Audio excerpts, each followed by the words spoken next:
like from the Lung. But again, I feel like they already have their support, they already have their mid lane, so it's nowhere to fit within VK's draft, so they're not going to go for it. But the Main has been something that they played quite a bit yesterday, but it looks like we're going to be getting a one on the Princess Frost and then a Niap on the Byron. Yeah, I think this is what one's kind of fallen back on when the likes of Mai hasn't come up, when the likes of Lady Shen isn't available. He's actually played three times for these heroes. Falling back on the Princess Frost, we know that she did get a little bit of a nerf in the most recent patch. She's maybe not as strong as what she was before. Lady Shen being that priority pick in the mid lane for LGD is a huge one for them. And they're also going to pick up Lian Po as the last pickup as well. So, as you mentioned, full-out aggression for this LGD comp. They want to go in, they want to engage, and it's going to be the likes of the Lady Shen and the Long to protect themselves on the backline. Yeah, but you've got the likes of the Hugh Huan and the Dolia as well, so you can have just double the amount of airtime with the VKS combo. And we know that Hugh Huan has one of those fastest farm rotations as well. She's able to clean that jungle, super fast, super clean, and then you're going to have the Dolia that's going to be able to give over that double ultimate as well. But another thing that I like to see here is Seiza gets that Lady Sun. Yeah, Seiza getting the Lady Sun is one of his most played picks this year. We saw it a lot in the Chok BR as well. Obviously, VIVO KEYD being the 2 times Chok BR champions, being the Season 1 Invitational champions. Can they go one step further in this tournament as we go into the game? We can only hope so for our Brazilian region going against the Malaysian region. The only time these two teams have played against each other was in the group stages, so it's no longer the first time that we're going to actually be seeing them play against each other on the stage, but it's going to be a marathon, like Ken said. It's no longer about that sprint. Let's get our top picks. Let's just smash them in one round. Yeah, I feel like for LGD, this is going to be really, really huge for them. This Orgrin jungle pick for Musang King was one of the main reasons why LGD Gaming beat VIVO KEYD in the group stage. That was a 9-minute win in the group stage. So VKS definitely need to kind of adapt, but I feel like they've just been growing throughout the tournament. You know, maybe the group stage didn't really suit them with the best of 1 format, but when it comes to these best of 3s and best of 5s, this is their time to shine. Absolutely. I mean, even if they don't win Game 1, it doesn't mean that they're going to be out of the competition just yet. They still have potential of 4 rounds to go from that point. But I feel like if they are going to get any kind of victory in this one, you're going to be trying to see if they can get to that late game potential for VKS, because there is quite a lot of late game on their roster right now. You've got the Lady Sun that we're going to only see activate once she gets that itemization through, but Princess Frost is just going to be ready when she gets to that level 4. Yeah, I think the big thing as well is that with the U1 is actually one of the quickest, as you mentioned, jungle clears in the game, with Orgrin as well also being very, very quick. So it doesn't really give Musang King that much time to invade, because by the time he invades, the whole jungle's already gone. So it's really down to when it comes to the ganks with these two junglers as well. We know the crowd control that the U1 can bring. And it's all about Orgrin to see if he can look for the flanks and try and look for that crazy amount of sustained damage that he can bring.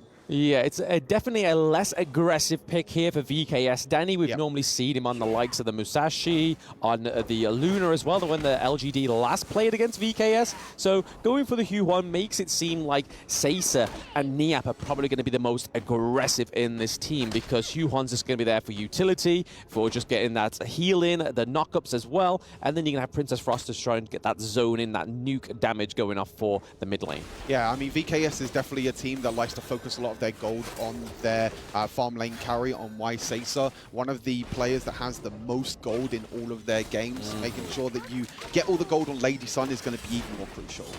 Yeah, we don't like to see the utility farm lanes come through for Seiza. There is a bit of engage in here for LGD, trying to give some aggression. Not quite as well-timed as I thought it would be, because obviously the Tyrant is not yet up for another 55 seconds, but you can kind of see the mind games already coming in.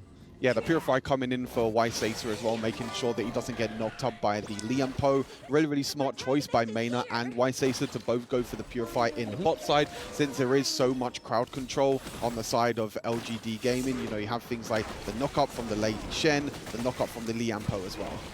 Yes, plenty of knockups coming through onto the side of LGD, but I don't think that's going to stop VKS anytime now, because they are now going in for another engage. Liam Poe, we have the rotation from Musang King as well as Lady Shen with a knockup onto one. That is going to negate that try back in that farm lane against LGD. First blood to Musang King, another one to add to his list for kills at the moment in this tournament. Incredible job for Musang King to be able to counter gank in the end. I think the big thing was Princess Frost was trying to get that priority in the bot side, but you can see how Ogryn could just rotate so quickly throughout the game, just being able to go from camp to camp, go from lane to lane, and that's going to give LGD that small advantage early on. And this is what that bot lane play was all setting up, was for that Tyrant, and it's now coming through, but VKS Danny looking like he's got the priority here. Ogryn coming through, no, the smite comes in way more earlier for VKS, so Tyrant coming over to VKS means there's a lot of damage coming through into this next team fight. Ogryn trying to take down Niap here, trying to put a little bit of pressure onto their clash lane. Mayin, as you can see, he's on the far left, the stun come through. Here comes a Seismic Smash from Liam Poe, but there is no follow-up from LGD. Oh, it's so extremely close. I thought Musang King was going to get caught. Really nice stun there by one in the end on Princess Frost, doing an incredible job. But oh, it's actually the jungler Danny being caught out, but it might be traded back here. But Mayin has so much mobility, using the flash to escape as well. Danny being caught completely off guard in the jungle. Yeah, I was giving highlight to Mayin. You could see her just lingering on the Azure Golem side. You know what was about to happen there. Just trying to just clean up anything, any of the leftovers from that last team fight. We saw that no kills were given over to the side of LGD for VKS, but they were very low. Yeah, extremely low, and it was all down to that mid lane fight. You know, as you mentioned, with VKS taking that Tyrant, they wanted to try and force a team fight with the extra damage you're able to get with the Tyrant, but the Amp might be completely caught out as well in the top side of the map. The burst damage from Long in the end. Support getting the kill, which is not always great, but it is going to secure them a tower in our top sides. Yeah, a life for a life, but then they also get a tower on the clash lane. They're able to pick one up for themselves in that farm lane. So again, we're seeing that VKS are already trying to dominate the map a little bit more than getting those kills. As we can see, they haven't quite yet to get a kill on the board. Maybe it's the objective game that they're looking for. I really like kind of this split map that LGD Gaming are doing right now. They're realizing that maybe the Lady Sun can do a lot of damage to the Long in the early game. So rotating the Long and the Liam Poe to the top side, completely catching out Niap on guard, just gives JR a lot more solo gold. They actually took 2 towers in that clash lane as well, so just showing how much damage that you can do with Long.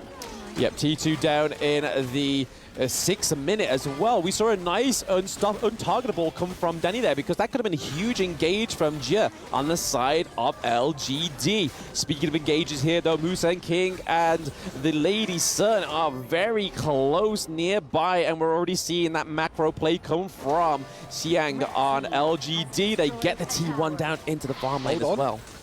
Oh, Untargetable comes through. Yeah, Untargetable comes through, and maybe the stun's going to be enough as well, but no, the ability in the end from the Huve1, but here comes Cavalry for LGD. The Ogryn going to try his best to try and kill out Danny, but it is going to go down. The Dolia tried to reset the Huve1 ultimate, but didn't come up in time.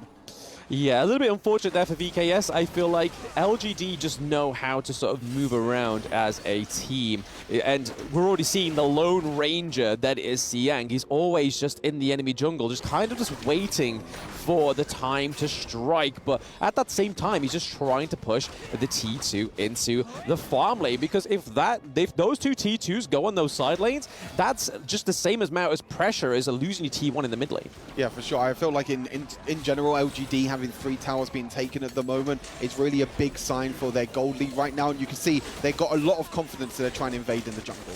Yes, not quite getting that Azure Golem for themselves, LGD Gaming, but it goes over to VKS, which is huge for Danny's hero right now. He needs that mana, and if he lost that Azure Golem, it would have been a troublesome 60 seconds for him until the next one came up. Mayin, again, just still macro plays from Xiang. We normally see it from JR.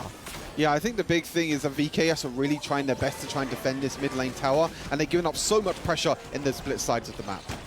Yes, and again, the T1 falls. This is just true LGD fashion, just dominating that map. And look at the goal difference, Stu. We're going into the 8th minute here, and they're up by 5.4K.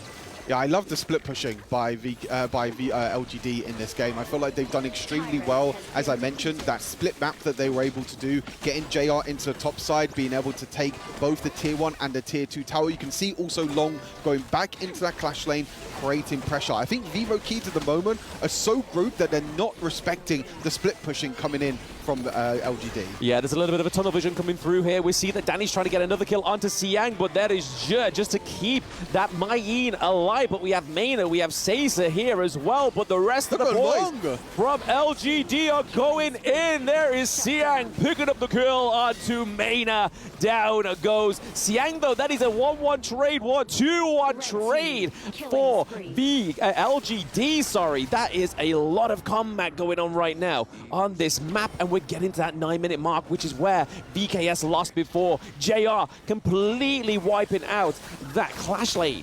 Triple kill in the end for Musang King. They're going to try and look to finish this game in the same time that they were able to in the group stage. 9 minutes and 30 seconds. LGD draw first blood in this best-of-5 semi-final. Yes, LGD Gaming manages to get that first blood this time around, and the first victory in this best-of-5. Even though they managed to win that sprint in the group series, LGD Gaming are definitely in this marathon. Incredible game for them, as I mentioned. Pretty much the same time as what it was in the group stage as well, so they're kind of running it back with a similar composition, a very similar plan as well in this game. It was a little bit different in terms of in the group stage, they were doing a lot of invading. In this game, the early game was very back and forth. But again, the split pushing that they were able to do to get the tier 2 towers on both the clash lane and the farm lane was such a huge credit to them. Yes, and we're going to be passing it back to the studio to get their thoughts on this Game 1. The jungle. So there were no camps that were stolen, right? And you can see how that translates into the goal graph from the 3rd minute onwards. It was just a gold mine for them. No, that's the main idea, right? Like, they're so aggressive in the first 2 minutes of the game that then after that, there's no way for VIVO KEYD starts to turn things around.